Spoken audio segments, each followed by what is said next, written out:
لیکن سجدہ پھر بھی درخت کے سامنے ہو رہا ہے، حجر کے معاملہ سامنے. صرف سجدے کا ہے. عبادت کا جو فعل ہے، سجدہ عبادت کا فعل ہے کہ نہیں؟ ہاں. تو لا الہ اچھا الا یہ اللہ. کیوں نہیں بحث ہوتی کہ روزہ آپ نے کس کے لیے رکھا ہے؟ ہاں اب بتائیں. اللہ کے لیے رکھتے ہیں. اس کا مطلب ہے کسی نماز اور آپ کس کے لیے پڑھتے ہیں؟ اللہ کے لیے. اس کا مطلب ہے کہ کسی اور کے لیے پڑھی سجدے کا ہے. کیوں ہے؟ میں آپ کو یہی کہہ رہا ہوں، سجدہ صرف مثالن کیا ہے، عبادت کا کوئی بھی فعل ہو. آپ یہ کیوں نہیں مثال دیتے کہ عبادت کا کوئی بھی شخص جو ہے وہ شرک کر رہا ہے اگر وہ اپنے بابے کے لیے نماز پڑھ رہا ہے؟ شرک ہے یہ مثال یہ ہے کوئی بابے کے لیے نماز پڑھتا ہے؟ میں آپ کو بتاتا ہوں کس طرح. عبادت کا کوئی بھی فعل ہے، ذکر فعل ہے، نماز فعل ہے، رکوع فعل ہے، سجدہ فعل ہے، نظر فعل ہے، نیاز فعل ہے. ہر چیز یہ عبادت کی جو بھی افعال غیر اللہ کے ساتھ کیے جائیں گے یہ توحید الوہیت میں شرک ہے. اب آپ نے اللہ سے کیا مراد ہے؟ اللہ کے علاوہ کون کرتا ہے نماز؟ اللہ کے علاوہ کوئی پڑھتا ہے کسی کی؟ پڑھی جاتی ہیں. کس میں کہاں پڑھتے ہیں؟ آپ درباروں پہ چلے جائیں، آپ کو مزاروں پہ سجدے مل جائیں گے. نہیں ان کے دلوں کے اوپر تو نہیں میں رائے دوں. بلال بھائی ایک بات بتائیں، حجر شجر اللہ تعالیٰ نے کہا لا تسجدوا للشمس، سورج کو سجدہ کرنے والے دنیا میں موجود تھے، حجر کو سجدہ کرنے والے دنیا میں موجود ہیں، شجر کو سجدہ کرنے والے دنیا میں موجود ہیں. میں تو ان لوگوں کی بات کر رہا ہوں جنہوں نے لا الہ الا اللہ پڑھ لیا. لا الہ الا اللہ زبان سے کہہ بھی دیا لا الہ تو کیا حاصل. یعنی کہ آپ کا فیصلہ جو شرک کا ہے وہ لوگوں کے دلوں پہ نہیں. میرا فیصلہ یہ ہے کہ اعمال سے ظاہر ہوتا ہے کہ بندے نے عمل شرکیہ کیا یا نہیں کیا. میں اس کی مثال رسول اللہ صلی اللہ علیہ وسلم کی حدیث سے میں ایک حدیث پیش کرتا ہوں، ایک آیت آپ کو بات سمجھ آ جائے گی. رسول اللہ صلی اللہ علیہ وسلم نے کہا آج رات بارش ہوئی، چند لوگ مومن ہو گئے، چند لوگ کافر ہو گئے. صحابہ نے کہا ایک بارش کی وجہ سے کون کافر ہوتا ہے؟ رسول اللہ صلی اللہ علیہ وسلم نے فرمایا جس نے کہا ستارے کی حرکت کی وجہ سے بارش ہوئی ہے وہ کافر ہو گیا. اب اچھا یہ بڑی عجیب سی بات ہے نا حافظ جی، اس بات کو پورا کرنا چاہیے نا، کرنا چاہیے کہ نہیں کرنا چاہیے؟ یہ بارش والا جو ذکر ہے نا، وہ صحابہ نے کہا کہ یہ بارش جو رات کو یہ 9 ستاروں کی وجہ سے ہوئی تھی. وہ جٹ کا نام 9 تھا اور وہاں پہ مٹی بھی آپ کے چہرے کو اور ناک کو اور ماتھے کو لگی تھی، بخاری کی حدیث ہے. لیکن جب مٹی کا ذکر آئے گا پھر اختلاف شرکیہ ہو جائے گا. کیسے؟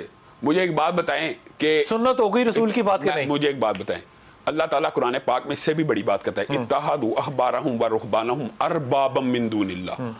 یہودیوں نے اپنے علماء کو اور واعظین کو اپنا رب بنا لیا.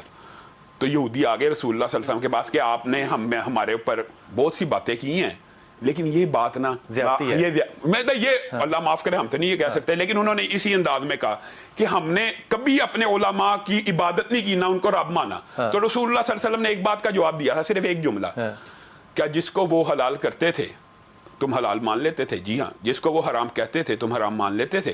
یعنی رسول اللہ صلی اللہ علیہ وسلم آج یہی کر رہے ہیں. ہاں تو پھر آپ کہتے ہیں ہے نہیں ہے، ابھی آپ کہہ رہے ہیں نہیں ہے. نہیں تو یہ تو اس کا مطلب ساری کی ساری امت مسلمہ جو ہے وہ شرک میں ہے. ہاں اگر وہ اللہ کے حلال کردہ تو کرتے ہیں. نہیں میں ایک بات بتاتا ہوں کہ میرے اور یہ تو رسول اللہ نے اختیار دے دیا کہ یہ تو اختیار صرف اللہ اور رسول کا کسی چیز کو حلال و حرام ٹھہرانے کا. اگر کوئی مولوی کہ یہ اللہ کا حرام کردہ، مثال دے رہا ہوں، سود ہے، ہم تینوں بیٹھے ہوئے ہیں، ظہیر بھائی کہہ دیں یا اسید بھائی کہہ دیں سود حلال ہے اور کوئی بندہ ان کی بات مان لے، یہ شرک. وہ یہ نہیں کہے گا کہ حلال ہے، وہ یہ شرک نہیں کرے گا، وہ کہے گا کہ یہ اس طرح سے حلال ہوگا اور وہ آپ کریں گے. اچھا ایک اور پھر امت اس کو مانے گی. آپ مجھے مثال ہمارے معاشرے میں ایک گروہ، میں آپ کو شرک کی ایک اور مثال دیتا ہوں. ہمارے معاشرے میں ایک گروہ ایسا موجود ہے، علماء کا نہیں معاشرے میں اچھا کہ جو اللہ رب العزت کی ذات کے اندر بھی شرک کرتے ہیں. کیسے؟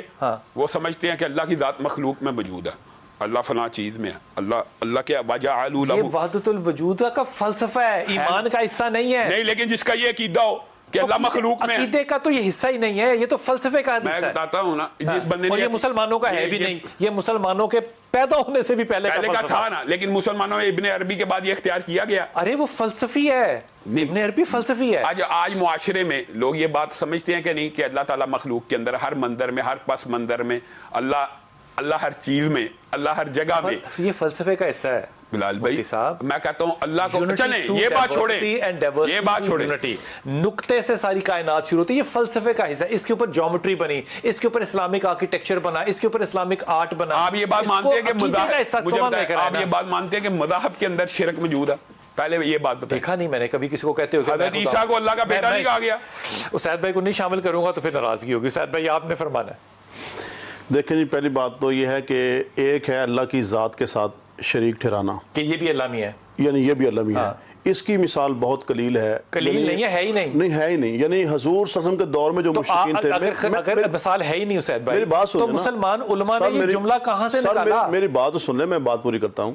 ایک ہے اللہ کی ذات میں اس کا شریک، دوسری چیز ہے اس کی صفات کے اندر، اس کے اختیارات کے اندر. اللہ تبارک و تعالیٰ